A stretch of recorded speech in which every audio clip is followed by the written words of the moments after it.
Mehndi night গায়ে হলুদ বিয়ের ভ্লগ দেখাইছি। আর এই নয় ভ্লগ দেখাবো না? এটা তো হতেই পারে না। যতটুকু পারছি ছোটখাটো ভাবে ক্লিপ নেওয়ার ট্রাই করছি। তাই তোমাদের সাথে শেয়ার করব আজকের এই ভিডিওটাতে। বেশি কথা না বলে চলো শুরু করা যাক। আজকে হচ্ছে বিয়ের পরের দিন, যার কারণে বিয়ে বাড়ির যত কিছু ছিল সবকিছু ডেকোরেটের লোকেরা খুলিয়ে নিয়ে যাচ্ছে। অনেক প্রচন্ড পরিমাণ ঠান্ডা ছিল এই দিনটাতে।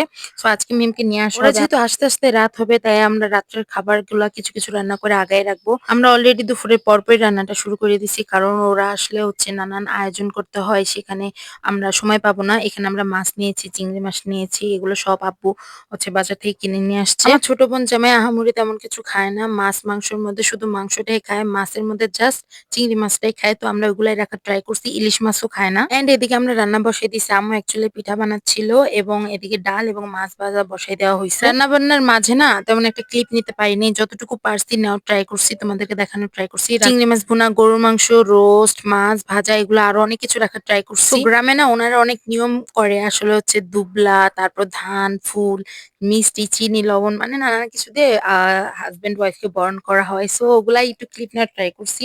ওরা আস্তে আস্তে বলেছিলাম না যে রাত হয়ে যাবে, আর হচ্ছে শীতের দিন, সো আস্তে আস্তে রাত হয়ে গেছে। যেহেতু ঢাকার মধ্যে থাকছে, ঢাকা থেকে আমাদের মুন্সিগঞ্জ আসতে একটু কঠিন হয়ে গেছে, আরো রাস্তা অনেক জ্যাম ছিল। তো নিয়ম কানুন যা যা করা দরকার ওনারা করবে, এটা হচ্ছে গ্রামের সংস্কৃতি বা ওনারা সকালাত করে করে। And এখন ছেলে এবং মেয়েকে, মানে বর এবং কনেকে দুজনকে বরণ করা হবে। সো ফার্স্টে আমার ছোট বোন জামাইকে বরণ করা হচ্ছে। আই ডোন্ট নো এটা কি বরণ বলে না কি বলে, আমি আসলেই জানি না। সো তোমরা যদি কেউ জানো, আমার কথাটাকে মিম বানায়ও না কেউ, এবং কমেন্ট করে জানাই দাও এটাকে কি বলে। সো দুবলা, তারপর ধান দিয়ে এদেরকে হচ্ছে মাথায় দিয়ে, তারপরে ফুল দিয়ে বরণ করে, তারপর হচ্ছে মিষ্টি দেয়, নানান কিছু খাওয়ায়। সো এটা আমি দেখছি, দেখে একটু একটু ক্লিপ নেওয়ার ট্রাই করছি আর কি। রাতের বেলা যেহেতু, যার কারণে ভিডিওটাতে মানে একটা পরিষ্কার দেখা যাচ্ছে কিনা আই ডোন্ট নো, বাট তোমরা যদি একটু বুঝে নিতে পারো তাহলে আমি খুব হেল্পফুল এবং থ্যাঙ্কফুল হব। সো আমার ছোট বোন জামাইয়ের পরে এখন আমার মিমের পালা। মানে আমি কি বলবো, বিয়ের দিন গায়ে হলুদ এবং রিসেপশনের দিন মিমকে অনেক সুন্দর লাগছে, অনেক সুন্দর লাগছে, যা বলার মতো না। এখানে একটু আমার দাদি দুষ্টামি করতেছে, চিনি খাওয়ানোর জায়গায় হচ্ছে লবণ খাওয়াবে। তো এগুলো নিয়ে হচ্ছে গ্রামে যদি নানিরা দাদিরা থাকে অনেক আনন্দ হয়, অনেক রকমের ফান হয়। তো আমার দাদি যতটুকু পারছে বয়স্ক মানুষ হিসেবে করার ট্রাই করছে। তোমরা গায়ে হলুদেও দেখছো আমার দাদি কতটুকু আনন্দ করছে। গ্রামে হচ্ছে প্যাক ছোঁয়ায়, প্যাক বলে এটাকে, প্যাকই বলে যেটাকে আমরা বলি কাদা। সে কাদা ছোঁয়াইতে হয় নাকি, অনেক নিয়ম, অনেক কালচার গ্রামের মধ্যে।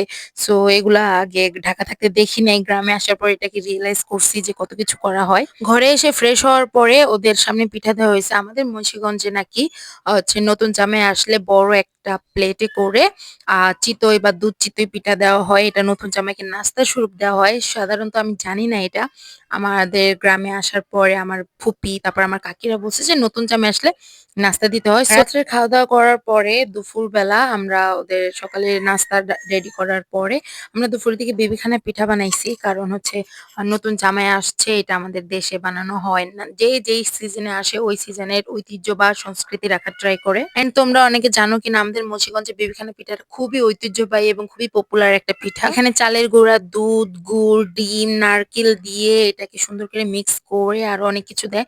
সো আমি ছিলাম না সামনে, বা এটা প্রপারলি ভিডিও আমি নিতে পারিনি। নেক্সট টাইম এই পিঠা বানালে আমি ফুল ভিডিও তোমাদেরকে দেখাই দিব কিভাবে বেবিখানা পিঠাটা বানানো হয়। এন্ড বেসিক্যালি এই পিঠাটা বানাইতে হলে তোমার গরম গরম কয়লা লাগে, কয়লার তাপ লাগে, বা যাদের মাইক্রো ওভেন আছে, কেউ চুলায় বালিতেও করতে পারো, বাট কয়লায় বা ওই যে গভীর আগুনে এটা করলে অনেক সুন্দর হয়, এটা অনেক সুন্দর একটা কালারফুল হয়।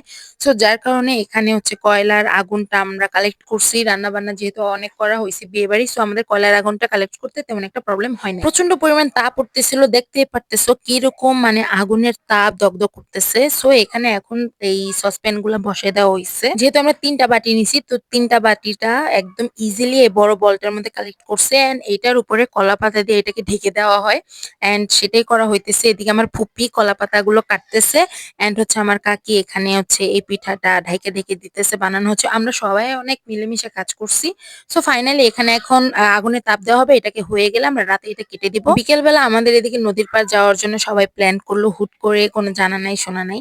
সো এদিকে দেখতে পারো তখন নতুন নতুন মানে সরিষা ফুল ক্ষেতটা উঠছে, তাই ওইটা নেওয়ার ক্লিপটা নেওয়ার ট্রাই করছি। হাঁসশাল নদীর পাড়ে আসলে আমার কেন জানি অনেক ভালো লাগে, এখানকার মানে পরিবেশটা এত সুন্দর, অনেক সুন্দর। সুন্দর একদম মনোরম।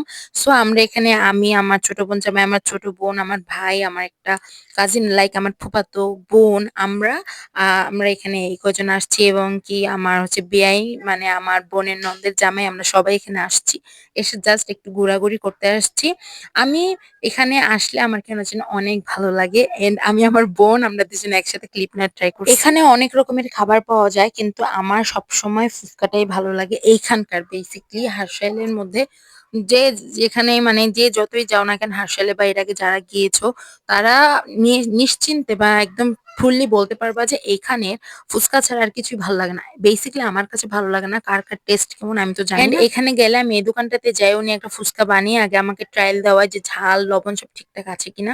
সো ফাইনালি আমাদের ৬ টা প্লেট চলে আসছে। জাস্ট দেখো কি সুন্দর ভিডিও এডিটিং করতে, করতে আমারই লোভ লেগে যেতেছে এখন। সো এখন টেস্ট করব। আমি যেহেতু প্রচন্ড পরিমাণে ঝাল খাই সো আমারটা ঝাল নিছি অ্যান্ড বেসিক্যালি এখানকার ফুচকার চেয়ে টকটা বেশি মজা। সো আমি এটা যখন টেস্ট করি তোমরা আমার ফেসের রিঅ্যাকশন দেখলেই বুঝবা। কারণ এর আগে আমি হার্শালে যখন ঘুরতে আসছিলাম তখন একটা ভ্লগ বানাইছিলাম। ওই ভ্লগ আমি এই দোকান থেকে ফুচকাটা খাইছিলাম। তো তোমরা যারা দেখছো তারা বলতে পারবা। এবং এই দোকানের ফুচকাগুলো আসলে অনেক মজা হয়। আমার মন মতো বানায় দেয় একদম।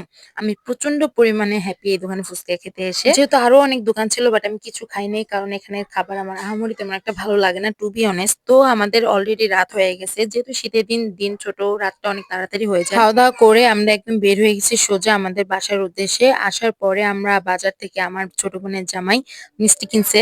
মিষ্টি কিনে বাসায় আসছে এবং রাত্রে আমরা আসার পরে বিবিখানা পিঠা, তারপর হচ্ছে পাটিসাপটা পিঠা, গুড়ের মিষ্টি, রসমালাই এগুলো নাস্তা স্বরূপ এগুলোকে দেওয়া হয়েছে এবং থ্যাংকস ফর ওয়াচিং। আমার ফুল ভিডিওটা দেখার জন্য please like, comment and share. By.